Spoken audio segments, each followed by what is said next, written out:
Assalamualaikum warahmatullahi wabarakatuh. Kisah 3 hari bersama lelaki penenteng sendal calon penghuni surga.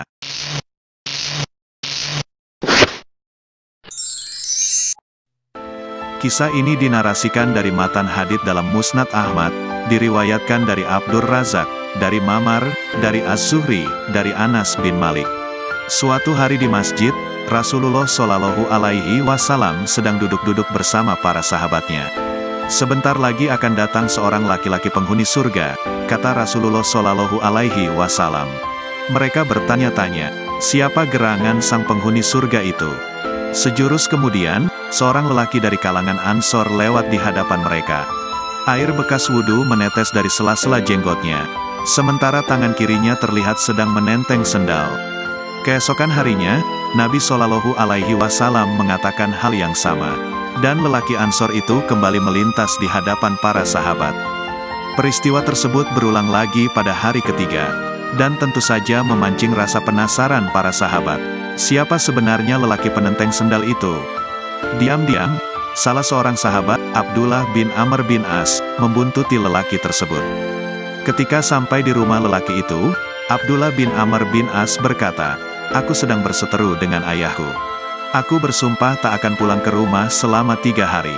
Jika diizinkan, aku ingin menginap di rumahmu selama 3 hari. Silahkan," sambut lelaki Ansor tersebut. Abdullah pun bermalam di sana sampai 3 hari. Dalam pengamatannya, selama rentang waktu itu, tak ada amalan spesial dari lelaki yang dikatakan Rasulullah sebagai ahli surga tersebut. Ia tak menjumpai sama sekali lelaki Ansor itu melaksanakan salat malam. Hanya saja, setiap kali membolak-balikkan badan di ranjangnya, lelaki itu membaca zikir dan takbir sampai ia bangun untuk salat subuh. Satu lagi, lelaki ini juga tak pernah berbicara kecuali yang baik. Secara kasat mata, amalan lelaki Ansor ini tidak ada apa-apanya dibanding amalan sebagian sahabat lain yang begitu giat beribadah sepanjang waktu. Mereka bahkan sanggup bermunajat semalaman hingga terbit fajar, kala kebanyakan orang masih terlelap di atas kasurnya. Dari hasil investigasi tersebut, hampir saja Abdullah meremehkan amalnya, sebelum akhirnya ia berterus terang seputar sandiwaranya jika sesungguhnya ia tak punya masalah apa-apa dengan sang ayah. Abdullah lantas bercerita tentang statement Rasulullah Shallallahu Alaihi Wasallam tentang ahli surga yang bikin penasaran itu, dan menginap 3 hari adalah cara untuk menguak rahasia amalan si lelaki Ansor untuk ia tiru. Jujur saja, aku tidak melihat kau melakukan amal ibadah yang banyak. Lantas, amalanmu yang mana yang membuat Rasulullah Shallallahu Alaihi Wasallam berkata demikian? Tanya Abdullah kepada lelaki Ansor tersebut. Tidak ada yang lain kecuali seperti yang kau saksikan, jawabnya. Abdullah berpaling hendak pergi namun langkahnya tertahan setelah lelaki Ansor itu memanggilnya. Tak ada amalan kecuali sebagaimana yang engkau lihat. Hanya saja, dalam diriku secuil pun tak ada keinginan menipu seorang muslim pun. Dan tidak pula aku pernah dengki kepada siapapun atas nikmat yang Allah berikan kepadanya, terang lelaki Ansor tersebut kepada Abdullah. Ternyata amalan inilah penyebab kau memperoleh keistimewaan itu. Amalan yang tidak mampu kami lakukan, simpul Abdullah bin Amr bin As. Hikmah kisah. Berdasarkan kisah tersebut, banyak hikmah yang dapat kita petik sebagai seorang muslimin.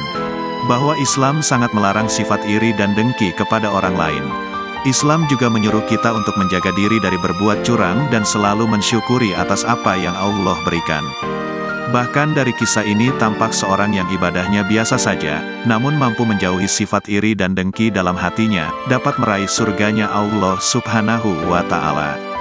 Dari Abu Hurairah Rasulullah bersabda, "Jauhilah hasad, dengki, karena hasad dapat memakan kebaikan seperti api memakan kayu bakar." Hadits riwayat Abu Dawud. Semoga kita dijauhkan dari sifat iri dan dengki dan semoga kita termasuk golongan orang-orang yang saleh yang kelak bisa meraih surganya Allah Subhanahu wa Ta'ala. Amin. Allahumma amin. La ilaha illallah Muhammadun Rasulullah alaihi salatullah wa alihi wal ahibba. Wassalamualaikum warahmatullahi wabarakatuh.